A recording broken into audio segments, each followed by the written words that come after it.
that are on the report. We have the ECR advisory group, which is working quite well with 12 people. They prepared a survey, they developed a strategy that is in its final stages. I understand we had some activities this year for ECR, and we hope to continue building on that. Now I will give the floor to Klaus, or no? That's okay. Okay. So we have the ISCHE book series. Klaus Dietrich is here. You can read something about it. Well, Eugenia Roldan, of course, is here too. Chris Edison is the coordinator. He sent his regards. They want to make a special invitation for you to submit proposals to the book series. That's important for the book series. So if you have interesting, important research, please consider this venue because it's very good for ISCHE and I'm sure for you.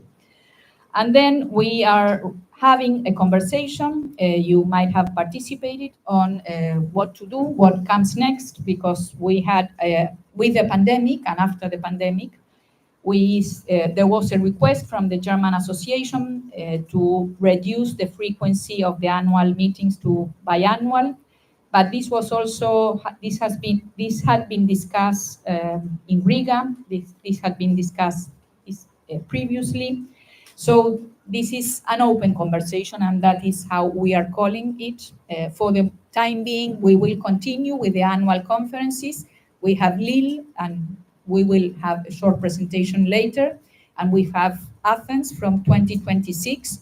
And then we need to decide whether we do 2027 in another place, physical place, or if we do it online. And the conversation we had online on July 9th was, well, maybe we can use that year to experiment and organize something around the standing working groups or around other interests, or experiment also with the format, maybe more workshops, or we can see.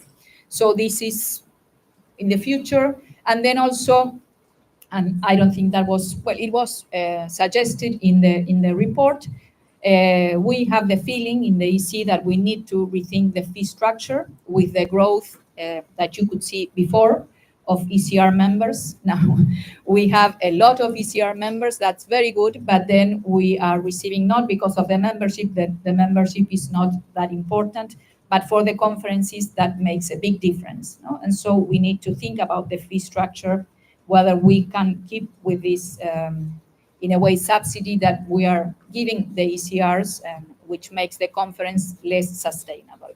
Let's say last year and this year, we are fine, and this you will hear from the treasurer.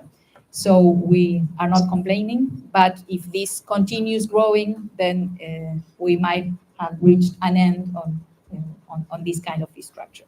So nothing urgent, but this is more or less the state of the situation. I don't know if there are questions or comments, and yes. Should we open the floor or should we move on? Congratulations for all of your hard work. Thank you. Thank you. Yes, you. Any questions? Okay. We move on. So now, Lisa, Treasurer's report. Yes, and I will be brief. That's also for out of good reasons, because it looks good with the finances. First, I just want to thank Jenny and Jerica in the ISCHE office, as to always help keeping track on the ISCHE finances. It's really a big help for all of us, I think. And also, we have to thank the LOC in Budapest last year, because they worked very hard to keep the budget in balance, and they actually managed to do that. So what looked a little worrying on the estimated budget last year, they managed to keep in place. So that means that we ended in a balance with a surplus of 1,728 euros. And taking the savings into account, it means that the financial situation of ISCHE is pretty healthy, and we have sort of Can you a good read some cushion. numbers because they are Oh, it's unreadable. very small. Yeah, I can see. Yeah, so we cannot have it any bigger. Maybe This yes. This is a report that's also in the that's also been circulated. Yes, Yeah. it so, works. Yeah, but I think the important message is that it's in balance and it looks good. But if there's any questions, if you've been looking at it in the report, then you're free to ask them. No? Okay. Then I just have a few words about the 2024, and that's probably the same. Yeah, it's the same. But what we did was an estimated budget for this year that we updated recently as to get the newest numbers because it's been going up and down, I'll say. And now the prospects for 2024 looks good again, thanks to the local organization group here, that they always sort of have to follow the development. And there's also a little detail in this budget. Now you can't see it, but there's a little budget that, as Ines already said, that the issue office is now taking care of collecting membership fees and so on. And a good surprise recently was that Taylor and Francis discovered that they owed us quite a lot of money. Actually, I think it's 6,000 euros. So they transferred that, and I think that's also good for the year's balance. So as it looks now, we'll end also with a surplus. So, yeah, and in this estimated budget, we did also a net income where that extra money is deducted, and it still looks good. So we're in good shape. Thank you very much, Lisa. Very good work. So now we have another vote, which is the approval of the 2023 budget and the exculpation of the ISCHE for the year 2023. I don't know who wants to motion for that, Diana, and who seconds it. It's Emma Perrone.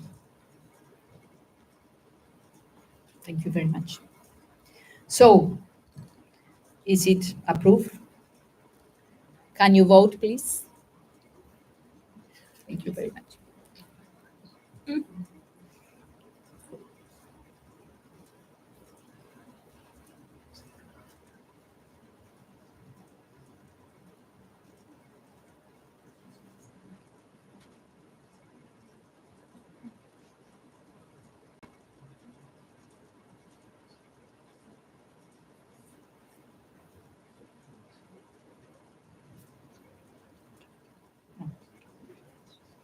Okay. Thank you very much. So we move now to the election of the ISCHE members. Last year, I should take this.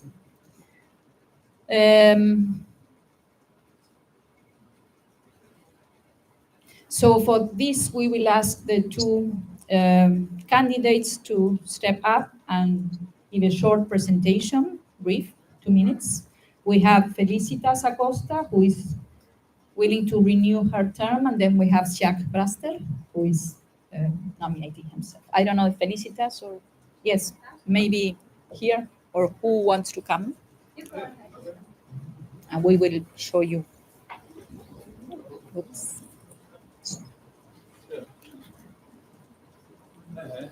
Yeah, thank you. So, good day. Bom dia. The only thing I'm going to say in Portuguese, I'm sorry. My name is Jacques Braster. I'm a sociologist of education. Maybe closer. Maybe closer. I'm a methodologist slash alchemist. But my true love is history of education. And I stand here to ask your vote for becoming a member of this illustrious executive committee. Let me explain why I want that. Well, you have received my curriculum vitae, some paper online. And if you look at that, you see that my professional life has been determined by ISCHE. I visited this conference 31 times. First time in Parma, Italy, 1986. Next year I returned. It was fun. In Hungary. I met a young scholar. At that moment, only two. She was from Spain. I married her, and in 1992 we celebrated our wedding in the ISCHE in Dena in Barcelona. So, in 2009, I thought like, okay, I organize a conference myself. I've been president of ISCHE 31, my own university in Utrecht. Later on, I was invited to a plenary session, a symposium in San Luis Potosí, Mexico, to a tertulia in Porto. In Budapest, I was co-organizer of another tertulia. In 2023, I was a convener of a standing working group for the public history of education. So basically, yes, at this stage of my professional career, I have done, there's nothing more that I personally want from ISCHE. The standing conference / society has given me a lot. So I do not want to join the executive committee for some personal gain, which is contrary to the objectives of the Dutch that has come to Natal and founded Nova Amsterdam in 1633. This Dutchman has returned to Natal not to take, but to give. My knowledge, my experience, and for the benefit of everybody.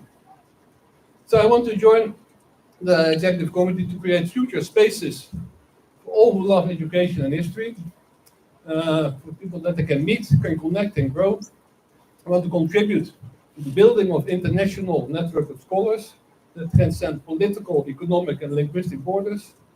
I want to create a home where everybody, irrespective of gender, religion, ethnicity, race, class, or age, can feel part of an open and a safe community.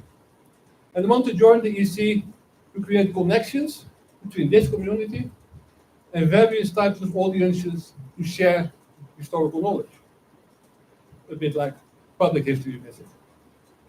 As a young scholar, I was challenged by my old professor, who recently died, to come to Parma.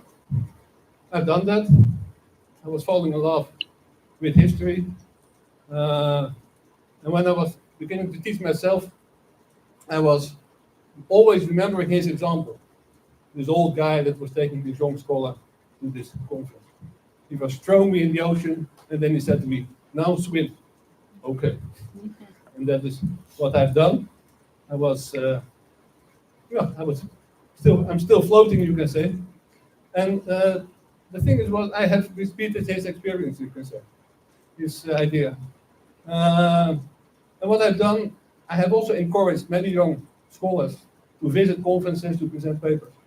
I was very happy because one of them even won the ISCHE Early Award, a paper prize in 2018, Maria Luce. And well, this experience and many other experiences young scholars have stopped me from getting old myself, which means that I have a lot of energy left to be of service to you as a member of the executive committee. You can release this energy by giving me your vote. See what happens. And if I'm elected, be sure that will be open to all your questions. Like I always tell to my students, you can ask me anything you want. The only question that is stupid is the question you did not ask. Also know you can always squeeze me for everything you want to know. I'm like a lemon. Right? So the lemon is back, the Dutch are back. Please let me join this group. Thank you very much. Thank you very much, Jack. And now Felicitas.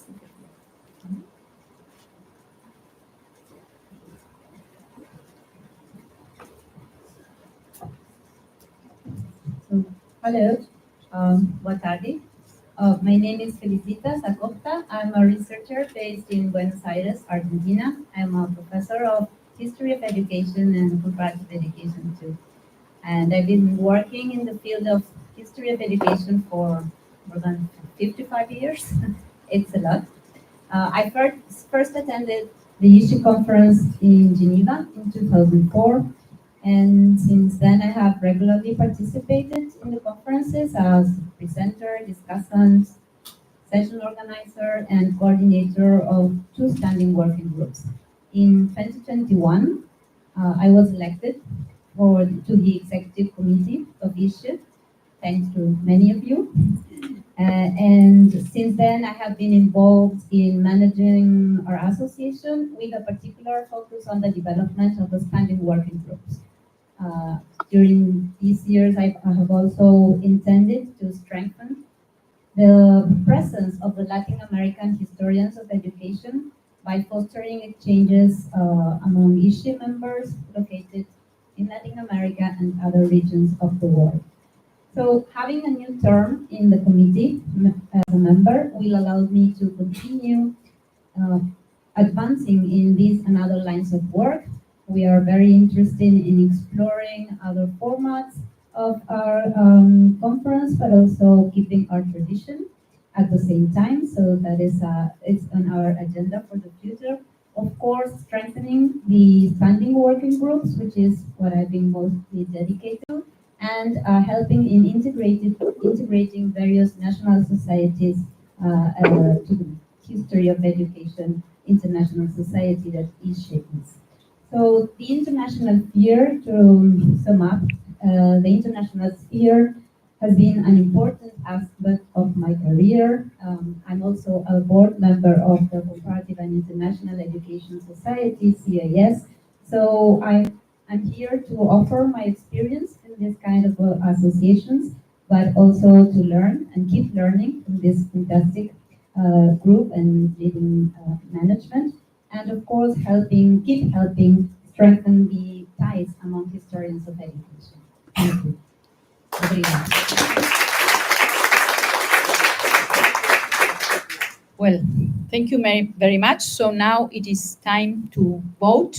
I hope you will get, you all got the vote. I will stop sharing because I think I need to use my computer. So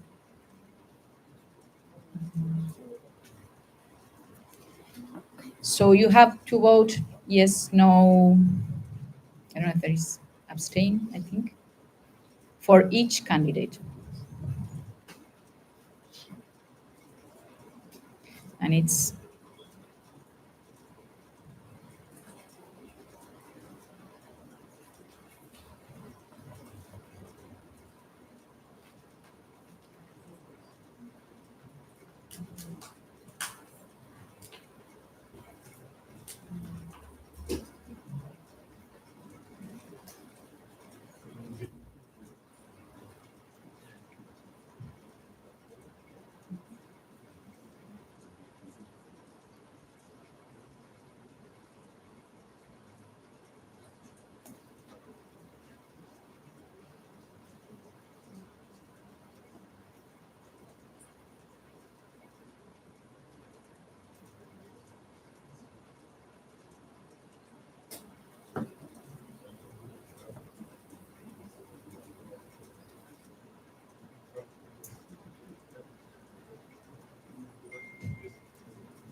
so can you do it? Are you having trouble?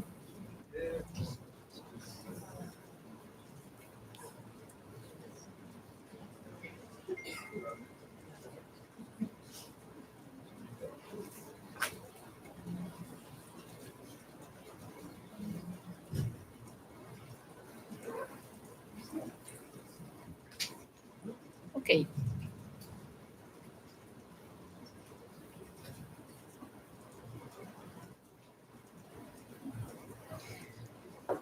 Okay, while we finish voting, maybe we can, let's see. Oh, I have to put this here.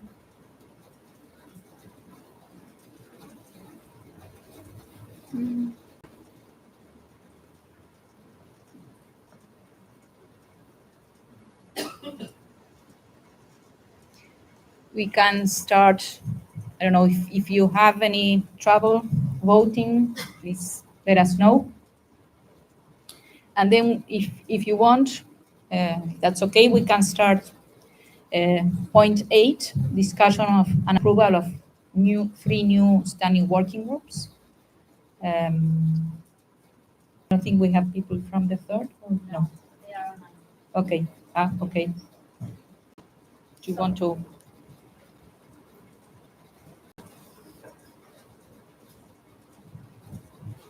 So for this assembly, there are 3 proposals for new standing working groups. 2 of them are here, and I think the other one is online. Let's see, I think I saw it. So we invite these new proposals to come to the floor and just briefly explain the aims of their standing working group proposal. So first, Ana Laura, sorry. Thank you very much, Felicitas. Full screen? Yes. Hello, I know. boa tarde. I'm Ana Laura from Universidade de São Paulo. And I'm presenting the standing working group, which have as a title, Teacher Education and Written Coaching, History of Libraries, Books, and Practice. And it is being proposed by me and the professors. Jorge Garcia Farreiro from Universitat de Barcelona, Gerardo Garay from Universidad de la República, and Professor Ana Paz from Universidade de Lisboa. This standing working group proposes to focus on the theme of reading as an action deeply identified with the teacher's profession, investigating and problematizing issues such as the following: teachers reading at different times, title present in their personal libraries, teachers reading objectives and practice, reading prescribed within different subjects of teacher training courses, libraries of normal schools, pedagogy courses and other degrees, books of collections aimed at updating and improving teachers' formation, relationship between the readings done by teachers, inside and outside professional preparation courses, and the written productions in the form of course plans,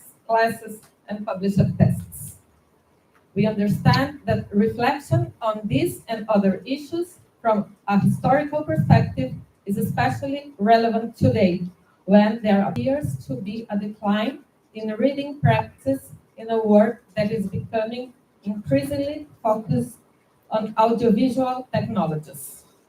So, if our proposal is approved, we invite you all to join us in exploring these questions in the coming years. Thank you.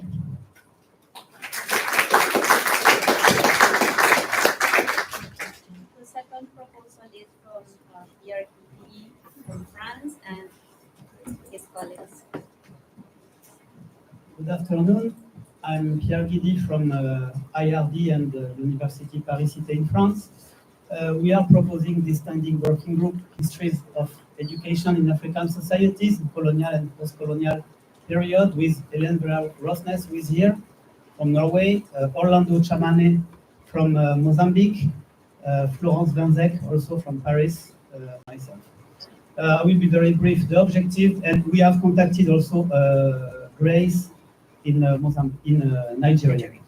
The objective is to, the research on African history, education in Africa is quite scattered. So our objective is to pool our energies to build a network, international network in Europe and in Africa, and to strengthen a history from below, starting from African sources and focusing on social African dynamics about education. Not only how they react to colonial policies, also what they themselves create, propose, and struggle for. That's all. Thank you for your attention. And there's someone connected. Yes. Hello, I'm Fabienne Serina-Karski Okay. from Wait, Catholic that I will Institute of try. Paris. Wait. Destacar para todos. I can stop sharing. And now let's see if they can hear you. If you can. Hello, Can you can you hear me? hear? No. No, you can't hear me. Wait. Where can I? Where is the mic? Here. Yes. Well, speak. Okay. I can hear her. Yes, of course. Okay. Zoom works fine, but Okay, I try. So I'm Fabienne Serina-Karski from Catholic Institute of Paris, and I am proposing with colleagues from Italy and Belgium a standing working group. The title is Crisis and Educational Renewal in a Complex World, in a period of 1870-1950. The aim is to set up an international comparative study of educational models in times of crisis between this period. We share our previous work on wartime and post-war periods, which reveals a desire to use different pedagogical methods, from early childhood to vocational training, to reinvent a lost identity as a state and as a democracy. So we have a lot of questions about these topics, and we will be very happy to share it with our colleagues from ISCHE. My colleague Luca Comerio from the University of Milano is here, and so if you want to take a moment to speak about it, Luca, you can. but there will be another one. Let me see.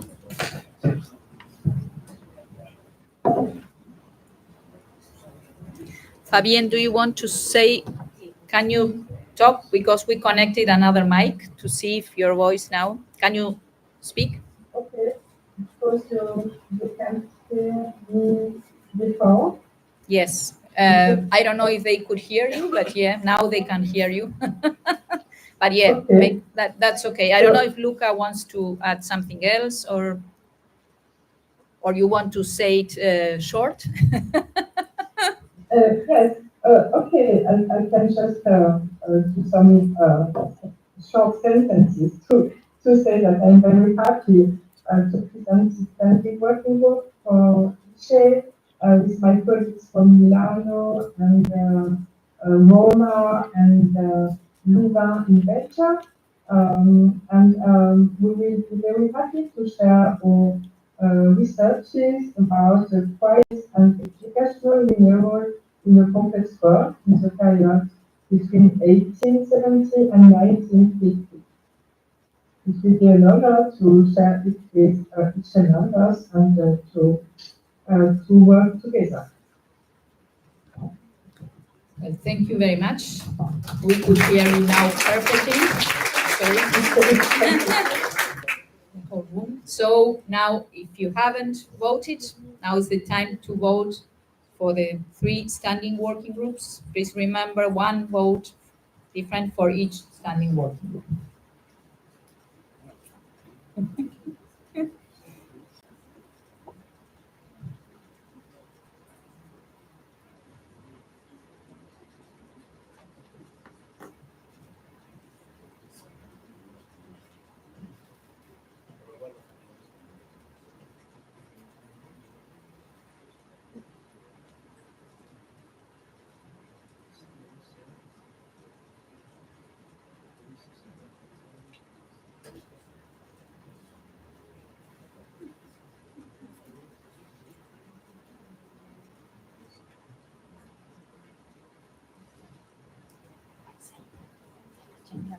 to 4.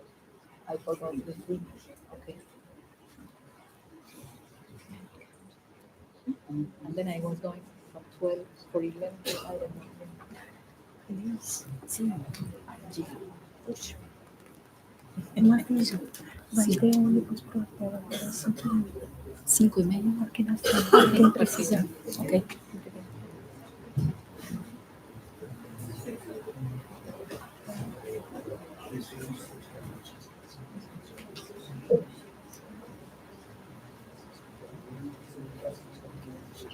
Here the connectivity is not that good, so voting is not that easy.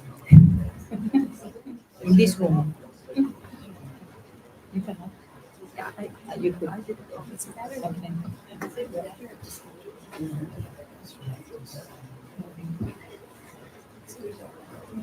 And let us tell you, you made some very good abacaxi, pineapple, we had now, watermelon, pineapple with mint and lemon, no? Which was very good for the afternoon snack.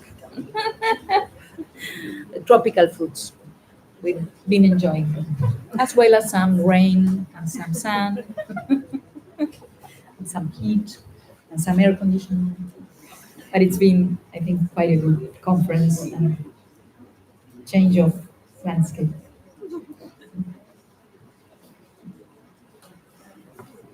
Bye, Teresa. Teresa says goodbye. Best wishes. See you in Lille. Bye, bye, Inés. Bye. Bye bye. Bye, bye. Bye.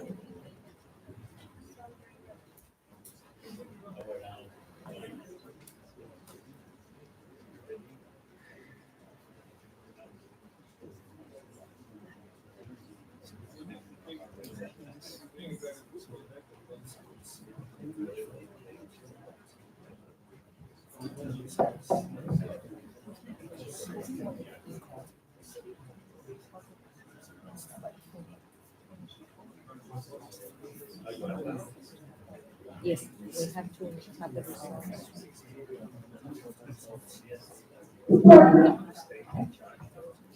So, are we okay? Can we move? Mhm. So now I would like to give a special thanks to Angelo. We still don't have the results. We don't know if Felicitas will stay or not on the board, on the executive committee. We hope she will, so we prepared one small gift for Angelo. Thank you very, very much. Angelo is finishing his term, 7 years in the executive committee, extremely helpful, generous with your time. We will miss you deeply. You are the living experience in many respects. And so thank you very much for everything, Angelo. A big hug and a big applause to Angelo.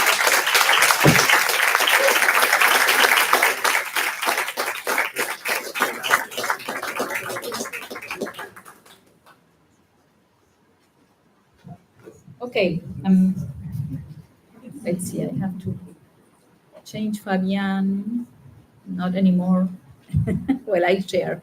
So now I go back to my presentation.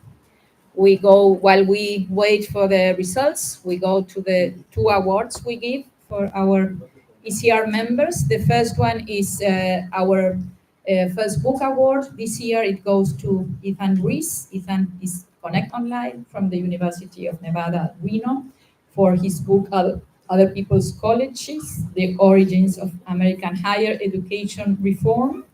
I have here the laudation, which I can briefly read. The book is a relevant and very significant study that deals with educational reforms in the United States universities, discussing the history of higher education, its struggles and resistance, and the work of intellectuals, philanthropists, and bureaucrats.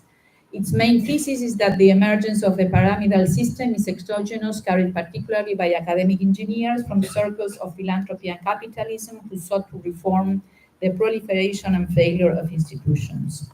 Through an exhaustive and rigorous documentary and bibliographical study, Rees constructs an in-depth analysis that offers a fresh perspective for analyzing the educational reforms of US universities, giving a nuanced view of the process and devoting considerable space to the resistance against reform efforts, for example, by the professorate, but also by journalists.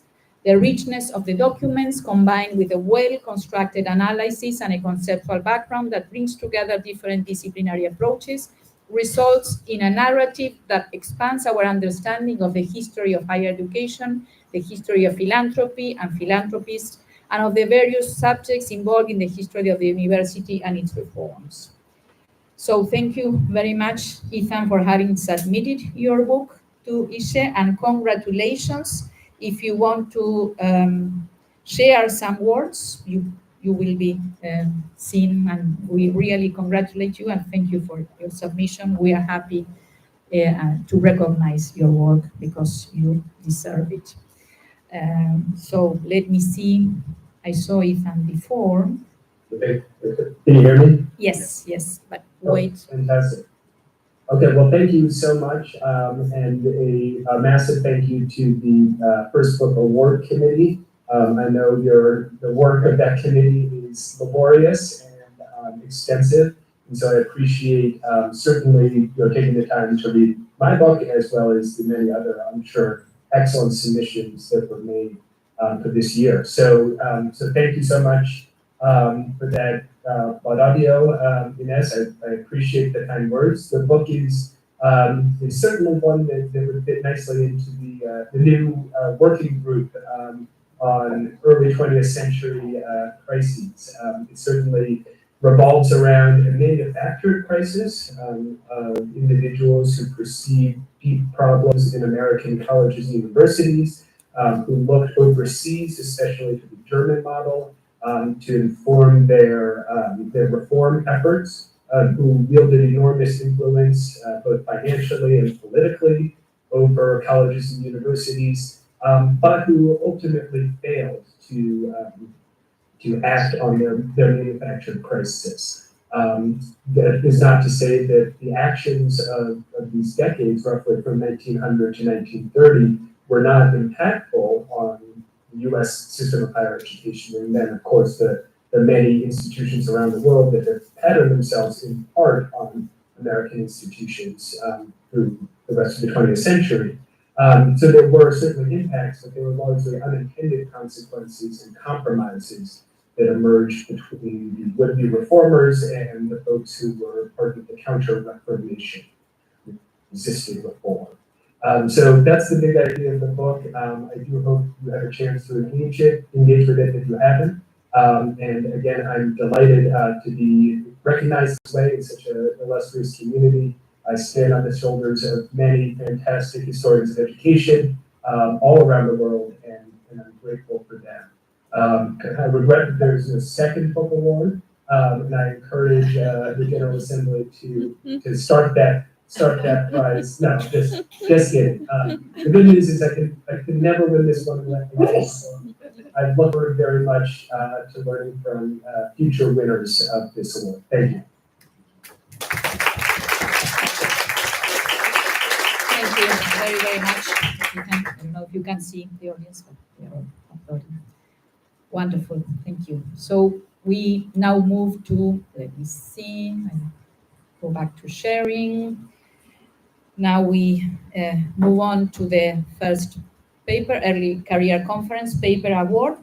This year it was awarded to Sabrina Gonzalez and Ana Cristina Rocha for their paper entitled "Give Me a Laboratory and I Will Raise Children's Education, Teachers, Experiments and School Reforms in Argentina and Brazil, 1900s, 1930s." And I will briefly read the laudation.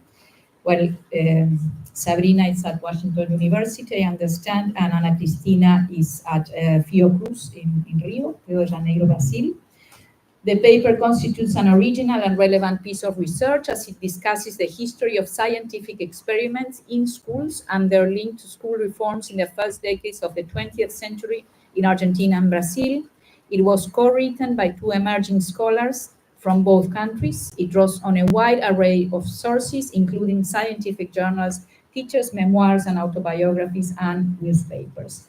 These documents allow the authors to study teachers' scientific practices of observation and experimentation with children, which had several effects inside and beyond the classroom. The authors follow the work done by Víctor Mercante and his disciples at the National University of La Plata in Argentina and of the Brazilian League for Mental Hygiene in Brazil, particularly through the work done by a teacher, Maria Brasilia Lene Lopes. The argument underscores the relevance of these experiments for the development of intelligence tests and for school reform movements based on psychological approaches. The committee particularly valued the transnational scope of the paper and the range of sources and problems considered in it.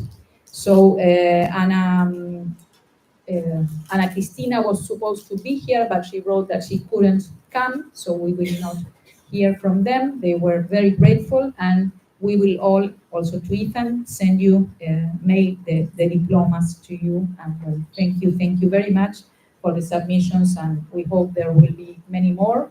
If you are ECRs or if you know ECRs, please ask them to submit their papers this year, and also the new books that you have to these two awards. So we move now to Lille. So we have the next conference. We got you off guard. Yes. Yes, I have the PowerPoint, so I stop share. So sharing. So I'll share. And Ethan, if you want to come next year, if the standing working group is approved, you are to present your work there. It will be good. So let me see. Here we have Lille. You are seeing it, no? There, yeah. Online, and here. Okay. Hello. Oops. Hello, everybody. I'm Rebecca Rogers. I'm a member of the local committee for the conference, which will be in Lille next year. And this is, I'm presenting a slideshow that Stéphane Lambray, who is the local coordinator, the person who is in Lille, prepared for you. So you all know that in 2024, Paris hosted the Olympics and the Paralympics Games. So we're very excited to announce that in 2025, Lille will be hosting ISCHE 46. We don't promise you that we'll have Lady Gaga and Celine Dion in the opening ceremony, but I'm sure we'll find equivalents for that. In our league.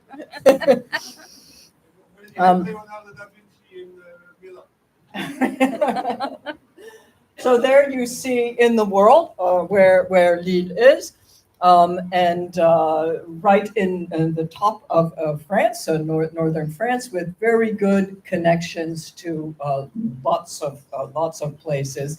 It's a very short train ride from Paris to Lille, from Lille to Brussels, between Lille and London, etc. So we hope to have lots of the Europeans who are perhaps online now, but who weren't able to come, but as well, of course, our larger international community. Here you see Lille there's a series of buildings, both old buildings and newer buildings. And you already heard that the topic of the conference is Teachers and Teaching, History on the Move. The presentation is the presentation and the call for papers is already in the package that you received, which, no more? Yeah, okay.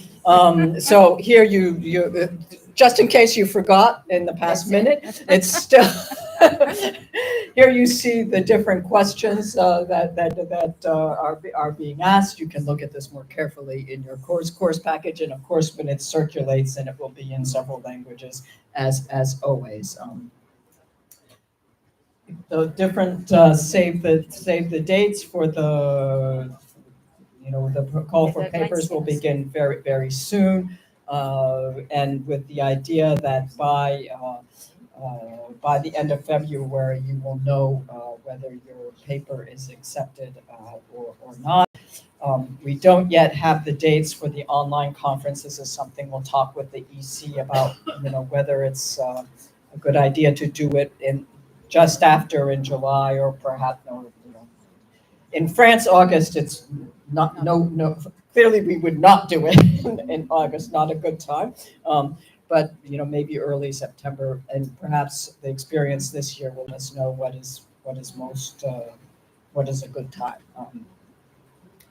And then here I just put the list of the local committee, and I'm in charge of contacting people for the scientific committee. So and you'll start hearing from us in the beginning of September.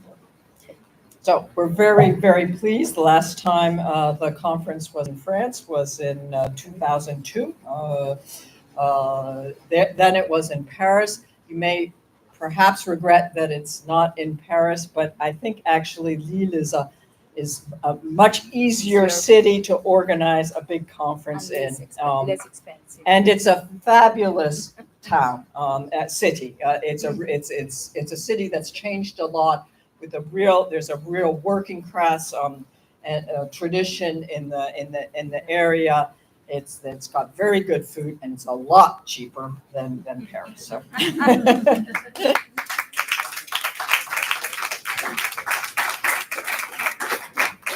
Well, thank you. Very good. I will go back to this, which is important.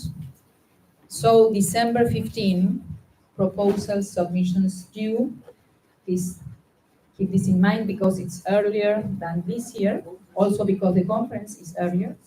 So please, December 15 is the deadline. Okay. The call for papers, you already have it in the conference package, but it will soon be circulated in all the languages in which we usually do. Let me see. Now back to the other one. And I think we've exhausted the themes we had prepared from the ISCHE. So it's additional recommendations from membership. If you want to talk, ask questions, yes, and then we will have the results. I hope, Jenny, you will tell us when they are ready. Yes, Rebecca. This is not a recommendation. This is more a question because I saw there were 4 submissions for the first book award, and I was wondering whether that's lower than usual and whether we could have an idea of in what languages the other books were. The book submission. I don't know, Klaus, if you want to say anything about now. If not, I can. No, you're right. No, the book submission. So no, last year we had 4 books, I think mostly in English. And the previous year we had 13. Yeah. So it's a bit unpredictable. But I think we have to do a better job at inviting people to submit and to send us their work. Last year we had in Portuguese and in Spanish, and then this year I think we only had one in Spanish. Yes. So if you can, again, tell your students or you yourself have new books coming, I know some of you have, so please send them when they are ready to the first book award, indeed. And also the paper award, we received not many submissions. Yeah, so we invite, and we have a stronger participation of ECR, so this shouldn't be happening. We should be receiving more submissions. So yes, we have to do a better job at that. Questions, comments? Can I raise the question I Yes. ask every year? Which is? Rebecca, another question. This is about the ISCHE archive because I feel bad about it myself. I mean, this was something we were active about the ISCHE archive before COVID, and then we've sort of stopped being active about it. I still have my documents from the time when I was president, and I was just wondering, is there somebody on the EC who's sort of the point person for the ISCHE archive, and do we have any perspectives on what one does with mostly digital archives at this point? The short answer is no by the moment, but we will appoint somebody because we need to do that, yes.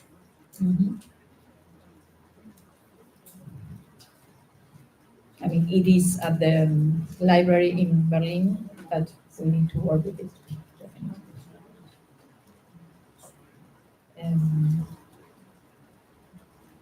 I don't know if there are comments from the online participants. Yes, Antonio Canales. I don't know if you can come here. Please. Hannah? Grace, can you wait a little bit because there is somebody here. Yes, I only have a question. I know it's not especially convenient. I'm sorry for that, but I could not sleep well if I don't say that. When I was in the committee, we discussed of doing a pronunciation about the situation in Ukraine. I was against, but it was decided to do a pronunciation. So my question is, has the ISCHE committee considered to do or to say or to discuss something about the situation in Palestine and Israel? Thank you very much.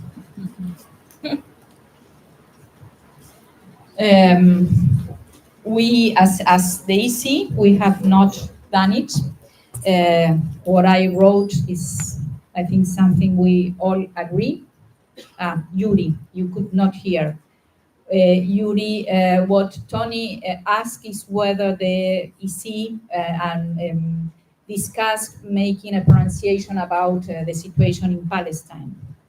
And I said, no, we haven't decided to make a pronunciation. Nobody raised the question. My own position, I wrote about it in the greetings and in the general report. I think we stand for peace and we want peace and we want the ceasefire immediately. And I don't know, if we could go further, but and I have my own personal position. I wouldn't like to impose it. I am not sure if we can make a public pronunciation. So I don't know, I leave it open to the floor.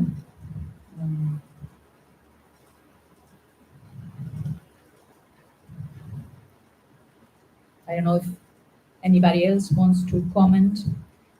Of course, this has been hotly. Question, please. Yes, Grace. Hannah? Yes. It's a question. Hannah, yes. Yes, thank you. God bless you. Happy conference. I want to ask for the venue of the next issue, a modality of the next issue 2025. Venue, date, then modality. Hannah, we already presented Lille in France. The dates, they are all in the conference package. It's July 8 to 11, 2025 in Lille, France, and this was just presented. Okay. Is there going to be online mode? Yes, there will be an online as we are doing. We decided that until 2026, we will have the both modalities. Conferences. Okay, thank you. Thank you. Thank you. But there was another question that Tony raised. I don't know if somebody else wants to say anything.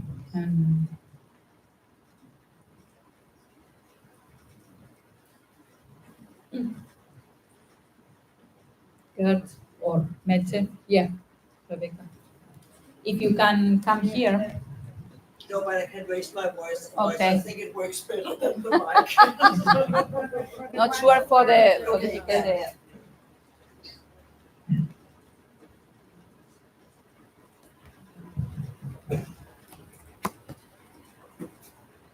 As I am vouching for the level that Ines has expressed in her statement. And I think I would like to underpin it a bit, because I think also it is a question about to be a little bit realistic about the reach and the strategic use of that scholars are positioning themselves in international war situations, and whether this is about us making a statement for morality or whether we are in reality achieving anything else than positioning each other against each other.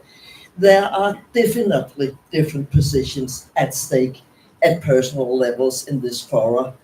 And if it suited anything to actually make a discussion more about it, I would maybe be in for it, but I don't really see the point here, because I think that history has definitely a political conditioning, and we are having political perspectives, but our purpose is not political action.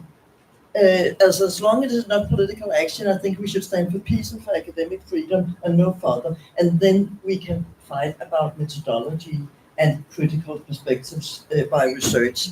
If I thought it would help anything, I think it's a different situation if there is a limitation of concrete academic freedom. So if we are discussing the consequences for scholars in Israel and Palestine about the war, that's another discussion. But I think we should keep it to the point. And I have seen other scientific networks which were much more applied than historical circles freak out and be completely shocked about, wow, we don't agree.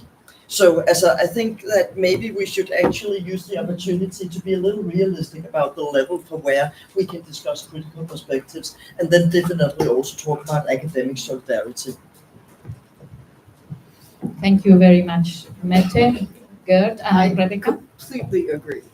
Rebecca says she completely agrees, and Gerd Thyssen.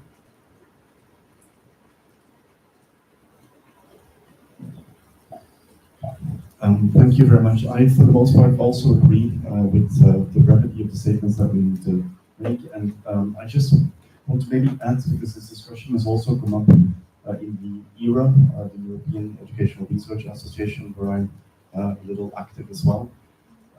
There, the remit, obviously was Europe, and so it was felt that it was perhaps not appropriate to make a statement about countries that are not members of the ERA.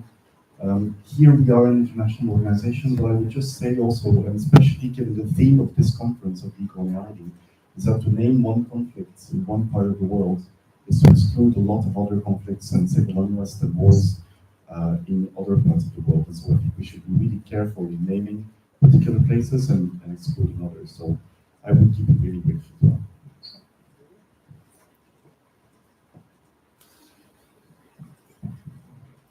So, any other comments, suggestions?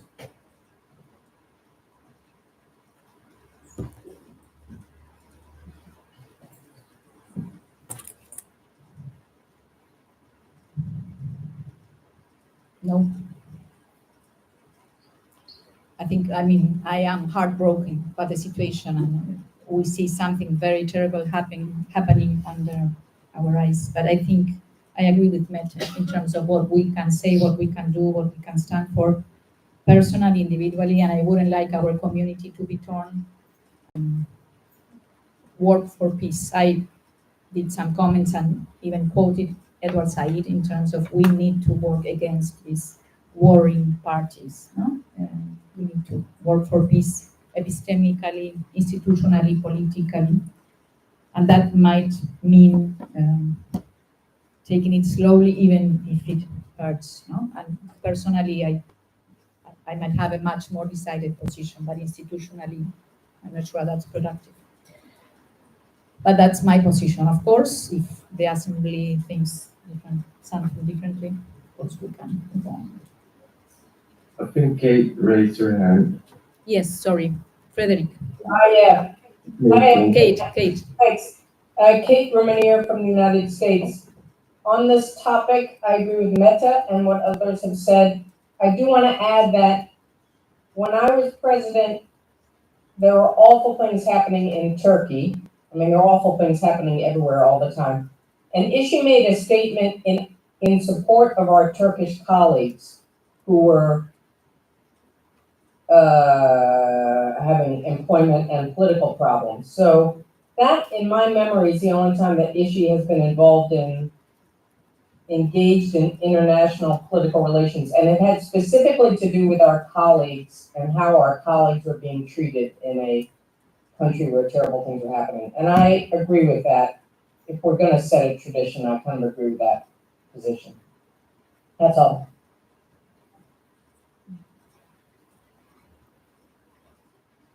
Are there any? Frederick, you didn't want to say anything, just pointing, okay. I just want to raise my hand again. Okay. Just mention that Kate wants to say something. So, but I think, yes, sorry. We have some votes, but then Angelo, can you make the announcement? Some results, I mean. I cannot see there, but. I only received the results regarding the two candidates for the EC. And I would like to say that it is important that both candidates receive a majority of the votes. And first of all, I can say that the quorum, many have participated in this election, and that both candidates are elected with majority of votes. So congratulations.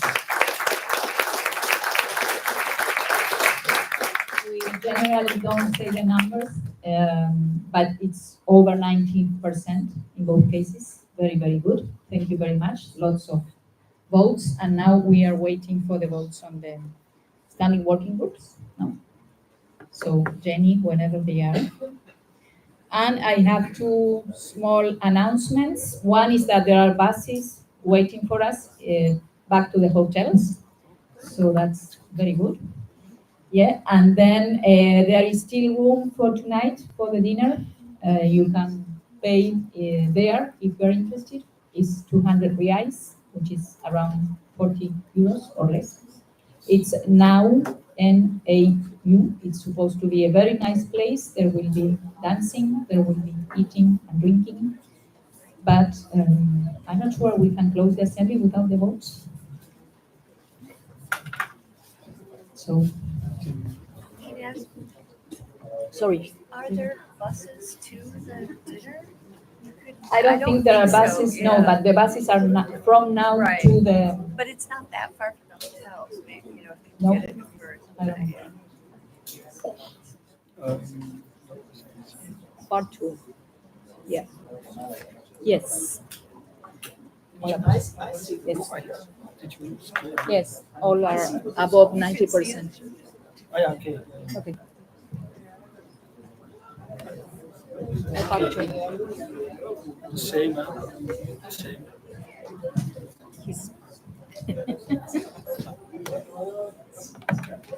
Thank you very much. Yes. Okay, and then the final results. It almost sounds like Eurovision. The three standing working groups also received majority of votes, so they were all accepted.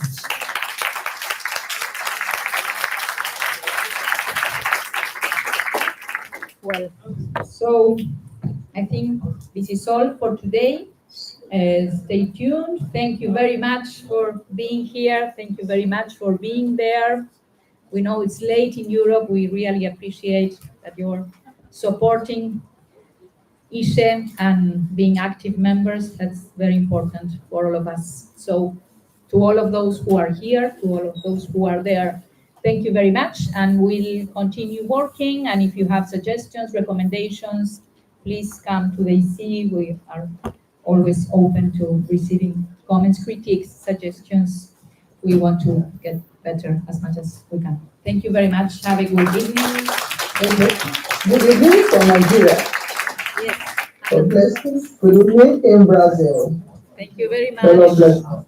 Well done. Yes, thank you, and see you in Lille. That's it. Yes. Yes, yes. Best wishes and safe journey back. Greetings to everyone. Jesus loves you all.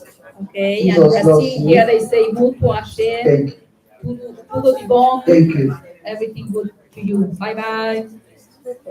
Yes. God bless you. Bye. Thank you. Jesus loves you. Shalom. Shalom. Shalom. Very good. So. If you can take this, yes, if you can, and you, yeah, maybe you send them to the. Muito obrigado por resgatar